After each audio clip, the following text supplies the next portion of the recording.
बोधगया या ठिकाणी जे काही विद्रुपीकरण चालू आहे त्यामुळे अखिल म्हणजे जगातील बौद्ध भिक्खूंनी ही मागणी केलेली आहे की जसं चर्च ख्रिश्चनाच्या ताब्यात आहे, त्यानंतर मस्जिद मौलवी किंवा काजींच्या ताब्यात आहे, त्याबरोबर गुरुद्वारा त्यांच्या सिखांच्या ताब्यात आहे, तसंच आमचं हे बौद्ध विहार बौद्धांच्या ताब्यात असावं आणि त्यांच्या आधिपत्याखाली हे धार्मिक कार्य चालावं या मागणीसाठी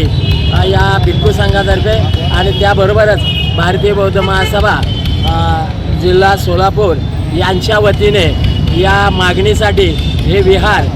बौद्धांच्या ताब्यात द्यावं आणि त्या पद्धतीने हा कारोबार चालावा या मागणीसाठी हे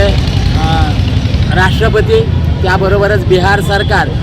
त्यांनी जो 1949चा जो कायदा आहे तो संविधान अंमलात आल्यानंतर सुद्धा तसाच चालू ठेवलेला आहे, तेव्हा त्या कायद्याला निरस्त करावं आणि हे बुद्धविहार बौद्धांच्या ताब्यात द्यावं या मागणीसाठी कलेक्टरच्या मार्फत आम्ही पंतप्रधान